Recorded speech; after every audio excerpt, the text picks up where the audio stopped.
भी अनजान रहना पड़ता है, बर्दाश्त करना पड़ता है उस सिचुएशन को जिससे हम ऑलरेडी बाहर निकल सकते हैं। देखा जाए तो लगभग ऐसी ही स्थिति राहु की बनी हुई है पिछले 4 महीने से। एक तरफ तो धनु राशि के ठीक तीसरे भाव पर राहु का आगमन हुआ शनि के मूल त्रिकोण राशि पर 18 साल बाद, जिसे हम राहु का साम्राज्य कहते हैं, तो दूसरे तरफ इसी राहु को बेबस और लाचार होते हुए भी देखा। कारण था इसी राहु का मृत अवस्था पर होना। जब कोई ग्रह अपने 30 डिग्री से 24 डिग्री के मध्य होता है उसे मृत अवस्था कहा जाता है। और अभी तक राहु प्रवेश तो किए थे अच्छे घर पर, अच्छे साम्राज्य पर, लेकिन यही राहु मृत अवस्था पर थे। समय करवट बदलता है और ठीक एक डेट आने वाला है 2 सितंबर को। अब 2 सितंबर से जब तक इनका कार्यकाल है 5 दिसंबर 2026 तक, तब तक ये राहु अब जागृत अवस्था पर ही रहेंगे। अर्थात जो साम्राज्य देखने को मिलना है इस राहु के माध्यम से वो सबसे ज्यादा मजबूती से प्राप्त होगा। क्या और कैसा होगा समझिएगा बड़े ध्यान से। ठीक धनु राशि के तीसरे भाव पर राहु देव विद्यमान है। ये स्थान ही हो गया हमारे पराक्रम का, और राहु जैसा ग्रह यहाँ पर विद्यमान होना अर्थात हमारे कॉन्फिडेंस और हमारे पराक्रम की कई गुना वृद्धि होना है।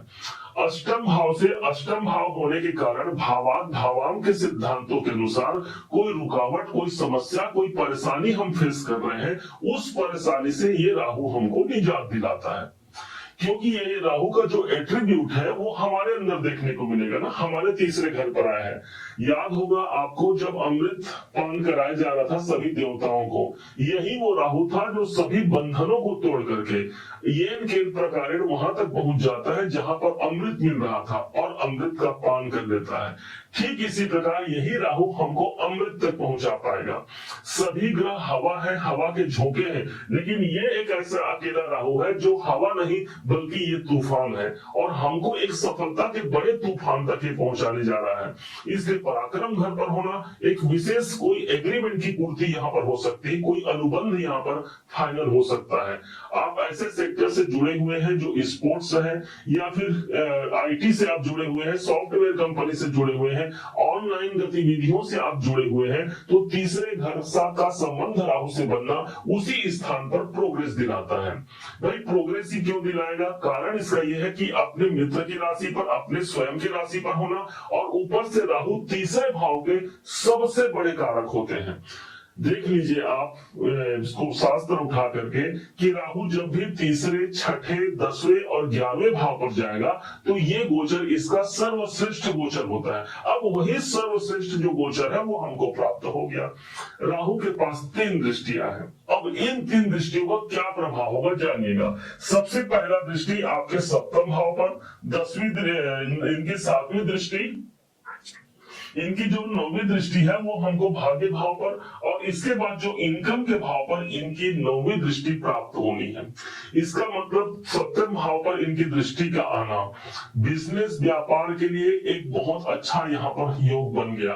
कोई आप अपना सपोर्टर चाहते हैं, वो सपोर्टर की प्राप्ति होना, कोई अपना पार्टनर चाहते हैं तो उस पार्टनर की प्राप्ति होना, बिजनेस में कोई मल्टीपल बिजनेस चाहते हैं, कोई और बिजनेस प्रारंभ करना चाहते हैं, तो इन सब लोगों के लिए एक खुशखबरी यही होगी कि राहु की दृष्टि 7वें भाव पर पड़ रही है। जो लोग द्वितीय विवाह करना चाहते हैं उनके लिए भी ये राहु सपोर्टकारी रहेगा। अब यहीं से इनकी दृष्टि भाग्य भाव पर पड़ रही है। भाग्य भाव पर राहु की दृष्टि का पड़ना अब वो रुकावट, वो बाधाएं नहीं है जो हमने फेस किया है। अब उसी पर मुझे भाग्योन्नति का दौर इस राहु के माध्यम से निकलकर सामने आता है। हमने काम अपना कर लिया और उस कार्य से मुझे लाभ की प्राप्ति नहीं हुई, तो लाभ के घर पर ही शनि की दृष्टि जारी है, वो है 9वीं दृष्टि। जिस घर पर इनकी दृष्टि जा रही है, 7 नंबर की राशि आप देखेंगे, 7 नंबर की राशि शुक्राचार्य की राशि होती है। राहु स्वयं दानव है और शुक्राचार्य को हम दानव गुरु कहते हैं। इसलिए अपने गुरु के भाव पर दृष्टि देना एक बड़े लाभ के अवसर हमको प्रदान करता है। चाहे वो कर्म क्षेत्र से हो या फिर अपने प्रोफेशनल किसी कार्य क्षेत्र से हो, हम एक बड़े लाभ तक पहुंच पाते हैं। कोई धन हम तक प्राप्त नहीं हो पाया, या कोई इवेंट या कोई काम अभी तक नहीं बन पाया, गया तो लाभ का स्थान यहाँ पर जागृत होना, उन सब समस्त इच्छाओं की पूर्ति करना जो मेरे अंदर विद्यमान है। 11वें घर पर दृष्टि होना, जो लोग समाज से जुड़ करके कार्य करते हैं, सोशल सर्कल से जुड़ करके कार्य करते हैं, उनके लिए एक अच्छा प्रभाव हुआ। अब वो बेड़ियां नहीं रही जो मेरे पैरों को रोक सके।